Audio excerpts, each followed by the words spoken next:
tumezoea kuhabarishana. Nitumie nafasi hii kwanza kumshukuru sana Waziri wa Kilimo ndugu yangu Chongolo na management yake yote kwa kuandaa mkutano huu mkubwa ndani ya taifa letu, na ambao taarifa yake kubwa nawapa hivi punde. Wizara ya Kilimo inayo furaha kuutaarifu umma kuwa Mheshimiwa Dr. Mwigulu Lameck Nchemba, Waziri Mkuu wa Jamhuri ya Muungano wa Tanzania, anatarajiwa kuwa mgeni rasmi katika mkutano wa Afrika kuhusu matumizi endelevu ya zana za kilimo, yani Africa Conference on Sustainable Agricultural Mechanization, utakaofanyika kuanzia tarehe 3 Februari hadi tarehe 6 Februari 2026 katika hoteli ya Johari Lotana iliyopo hapa jijini Dar es Salaam.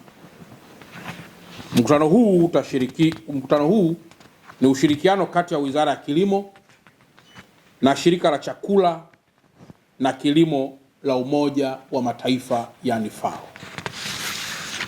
Ndugu waandishi wa habari na wananchi wote kwa ujumla, mkutano huu utatoa fursa au nafasi kwa washiriki kubadilishana uzoefu, kuimarisha ushirikiano na kuharakisha juhudi za matumizi ya zana za kilimo kwa ajili ya mageuzi endelevu ya kilimo nchini na Afrika kwa ujumla wake. Ndugu waandishi wa habari, katika mkutano huo pia Mheshimiwa Waziri Mkuu atazindua mkakati wa taifa wa zana za kilimo wa awamu ya pili ya National Mechanization Strategy Phase 2 2026-2035 utakaokuwa mwongozo mkuu wa kuongeza tija nchini kupitia teknolojia za kisasa za kilimo.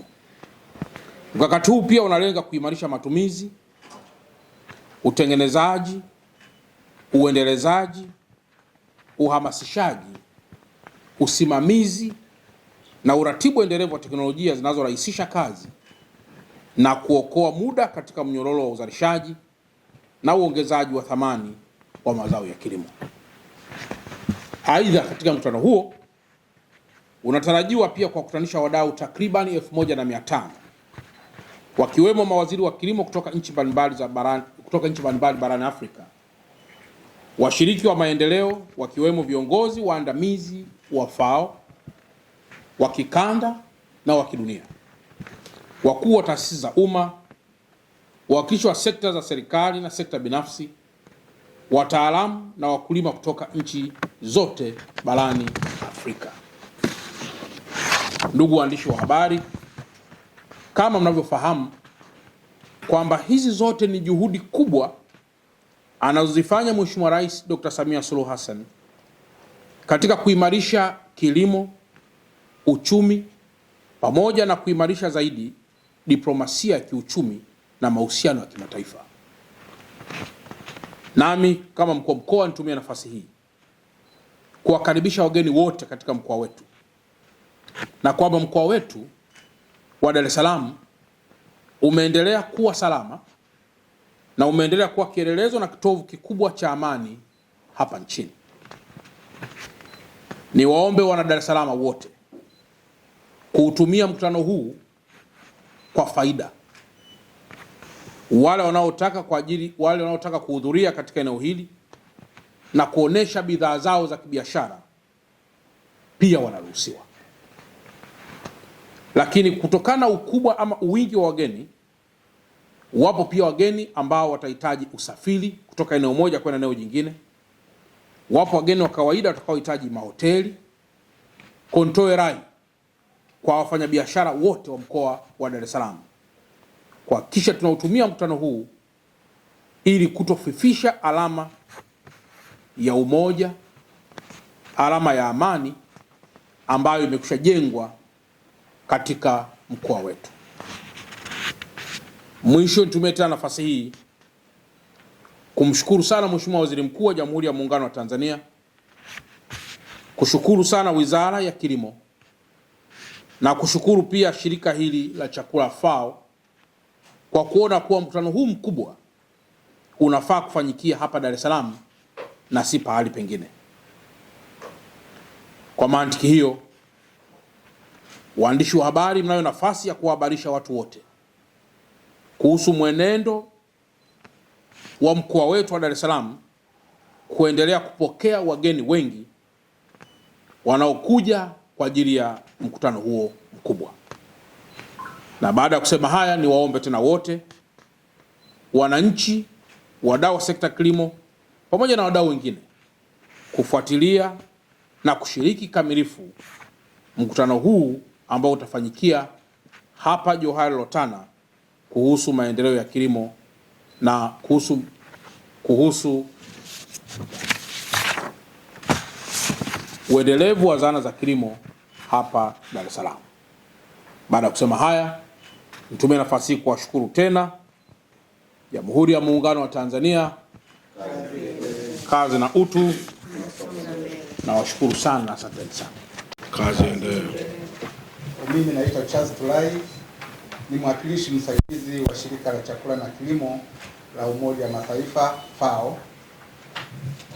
Nina furaha kubwa kuwa hapa na ni heshima ya pekee kuweza kuiwakilisha FAO katika mkutano huu.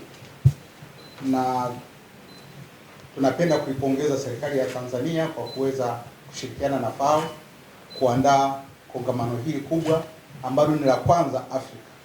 Kulikuwepo mkutano wa aina hii makao makuu ya FAO mwaka 2003, lakini baada ya hapo wakasema wafanye mpango wa kuweza kuandaa mkutano katika nchi za Afrika, na inaandaliwa Afrika kwa sababu kuna fursa kubwa ya kuweza kuendeleza kilimo, lakini vile vile katika nchi zetu za Afrika kuna changamoto nyingi za uzalishaji mdogo, iko matatizo ya mabadiliko ya tabia nchi, lakini vile vile kuna upungufu kwa maana katika kazi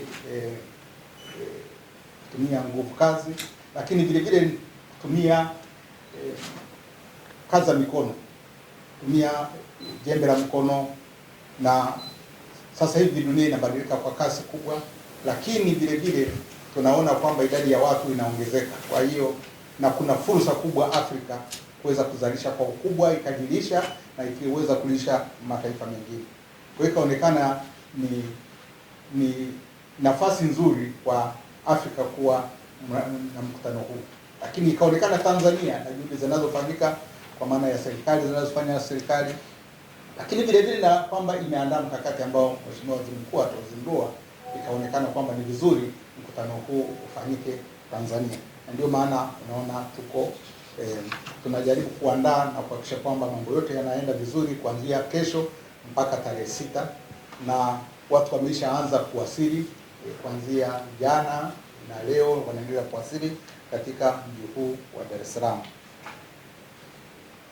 Kutakuwepo na mijadala mbalimbali ya wataalamu na kadhalika, wafanya maamuzi ya kisera, wakulima, kutakuwa na maonyesho, lakini vile vile kutakuwa na sehemu ya vijana ambao watakuwa na majadiliano ya vijana, kwa sababu sasa hivi kuna nguvu kubwa ya vijana.